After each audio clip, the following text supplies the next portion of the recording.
অনেক দিন আগে একটি ছোট্ট গ্রামে বাস করত একটি কৃষক পরিবার। কৃষকটি ছিল অত্যন্ত অলস।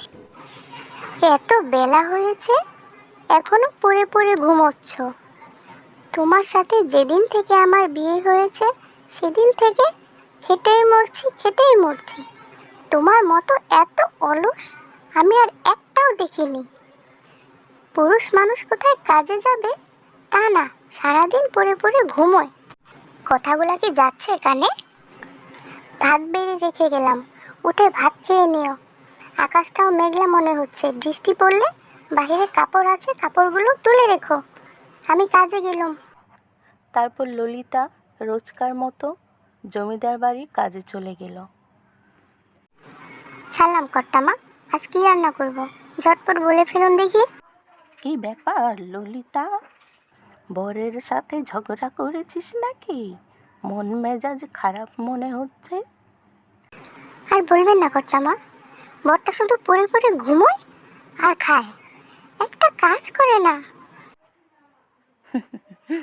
আমি তো তোকে আগেই বলেছি ললিতা, একটা ছেলে পুলে নে বাবু, ছেলে পুলে নে। ছেলে পুলে হলে পরে কি খাবে না খাবে সে চিন্তায় তোর বর ঠিকই কাজে যাবে, ঠিকই রোজগার করে আনবে। তুই তো আমার কথা শুনিসই না।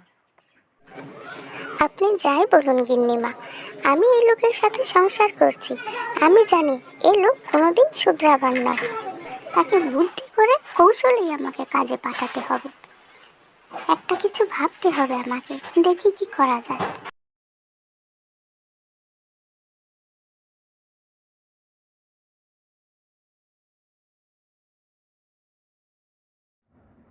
মনে হচ্ছে বাহিরে খুব জোরে ঝড় উঠেছে। এত বাতাস, মনে হয় বাগানের আমগুলো সব ঝরেই গেল। তাড়াতাড়ি যাই, আমগুলো কুড়িয়ে নিয়ে আসি। আমের আচার বানালে বছর ভরে খুব মজা করে আচার খেতে পারবো।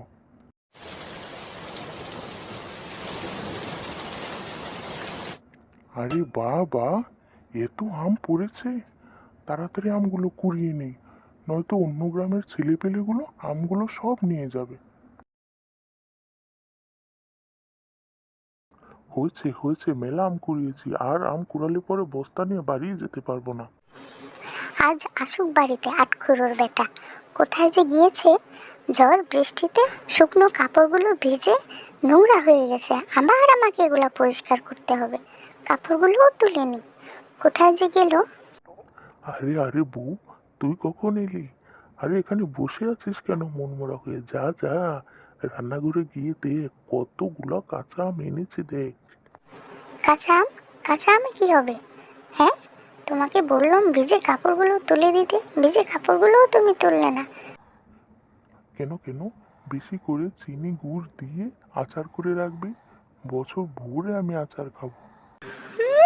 আটকুরুর বেটার শখ কত, এক পয়সা কামাই করার মুরত নেই, সে খাবে গুড় চিনি দিয়ে আচার। আরে আরে, আমি কাল থেকে ঠিকই কাজে যাব, তুই আচার কর দেখিনি।